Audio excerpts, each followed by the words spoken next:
So it's me and Jay and 3 Hells Angels in this house. And they say, hey, can you guys step outside? We got to talk. I said to him, you know I get killed in this deal, don't you? This is bullshit. Actually, John dove over a fence on top of some guy that I was faced up with one time. We'll go a little ape shit. He lives by a certain code of respect. Even if it was with the Angels or anybody on the street, don't test me, you'll fuck around and find out. I call him a force of nature. People want to follow him. He's the one you want next to you. I used to run the gang unit. And then when I was doing my undercover, Jay would like say, it's like getting ready for a game, man. That's Jay in a nutshell. And everything he does without any guarantee for the outcome, but he's going all in. Try riding a motorcycle with the world's best motorcycle riders, going 80, 90, 100 miles an hour in a pack at night through the desert with no lights. He's aggressive. He wants to take it to the end zone, so to speak. The dude's doing chin-ups with Marlboro Reds in his mouth. He's on the phone yelling at somebody. And I thought, Jesus, what kind of life is he leading where he's wearing that kind of stress on a daily basis? The type of undercover that we were doing is not Miami Vice, right? And there's nothing glamorous about buying a pipe bomb or a machine gun at 3 in the morning behind a liquor store. I think all of us knew what he was doing was extremely dangerous. I always had the superhero image of my dad, though, so like he was my Superman. Jay is the most effective undercover officer who ever taped on a body wire and walked into the devil's trailer court, whether it was a street buy or infiltrating organized crime. Completely dedicated to his craft. So it didn't matter what field he picked. He would do whatever it took to be successful and go above and beyond the requirements of that job. Just the transformation, I mean, he should have a fucking Academy Award just from that alone. I mean, because he transformed himself into what he needed to be in whatever field he was in, because that's not the J. Dobyns that we saw on the football field. When I first met him, he walked out with no shirt on, and he looked like Casper, you know? Completely white ghost is what he looked like walking out on the field. And he was thin as a bone. And I'm like, this guy gonna play football with us? He was fearless. He didn't care if he got hit. I mean, we tried to take his head off every chance we got because you don't get to hit receivers too often. He was the guy that you respected because, he was the guy who put team first.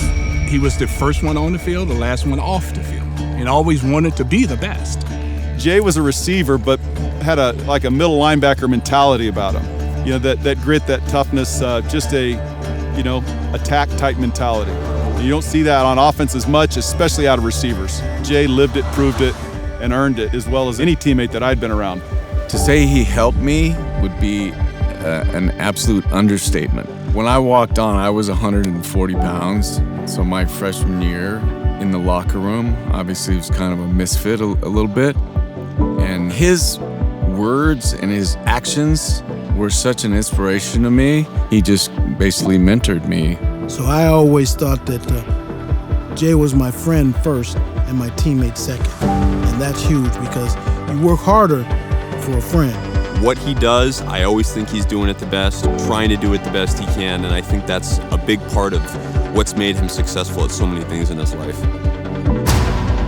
During the undercover planning, the buy bust operation, we got the cover team, the surveillance, and Jay's got his code words for over the microphone. So Jay says to the cover team, today's takedown is Gummy Bear. And everybody's like, dude, what's that? So we drive out and meet the kid, and while we're driving out there, Jay's got a bag of Gummy Bear candy in his pocket.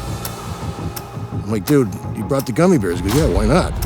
So the kid comes in, he's gonna sell us the dope on the guns, and during the deal, Jay's rattling these things around, and he's munching on them. And the deal's ready to go, we're ready to have the bus crew come in. And Jay says to the kid, I drove all the way out here from Chicago, I've been sitting on this shit for 2 days, it's all melted together. He says, you want some? And the kid's like, no, I don't want any. He goes, no, have a gummy bear. The kid says, I don't want any gummy bears. Have a fucking gummy bear. And the kid puts his hand in right there, the van rips open, and the guy's ripped the kid out, and he's got the gummy bears in his hand. And that was Jay's takedown. So, I mean, he's having a giggle with it. He's being creative with it. Just the way he was, he was smooth. It floored me to see Jay, the guy that I knew at the University of Arizona, becoming that cat, chasing these bad guys. I was like, oh my God. I was fearful for Jay's life. And I saw through the tattoos and the goatee and the shades And his motorcycle, the handlebars, you know, you can't really reach him. And I'm like, why would you have your handlebars like this? When I saw him, I said, that's the stupidest shit I've ever seen. Went into Borders, and there was this guy with these sunglasses and this red bandana, these rings on a pair of ape hangers, just staring at me. And finally, I picked up this book, No Angel, and I haven't been able to put it down. Anything he does to the fullest extent possible, without fear or regret. If I was going down a street and I needed somebody to be next to me to throw down a fight, I'd bring Jay. He's a German Shepherd hands down, protective of the flock, but a stone killer. He makes everybody around him better. There's a humility factor that I appreciate tremendously, but knowing what he's done and who he is, how he just goes about his daily business with such a humble stature is pretty remarkable. If he discovered the cure to cancer, he'd tell you what he did wrong along the way as opposed to celebrating it. You know, he puts this persona out there of kind of a badass, but you know what? The dude is soft as cotton balls. He's a softie.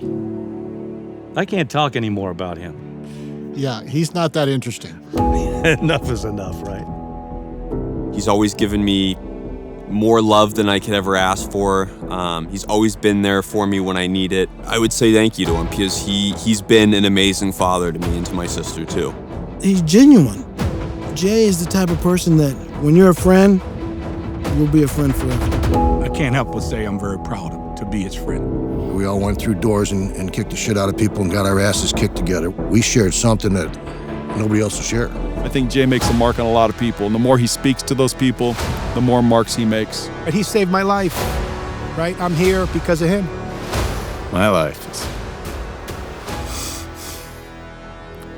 He helped me tremendously, to say the least. Thank you is what I want to say to you. Love you. I love him and have for a long, long time. And he's been such a good friend of mine. It's something that I would never, ever forget. I would describe him as just a loyal friend. Jay Dobyns has audacity. As I call him, indomitable. He's had his ups and downs, but he doesn't quit. In one word, Jay Dobyns is unequivocal. Unequivocal is the perfect word when I think of Jay Dobyns.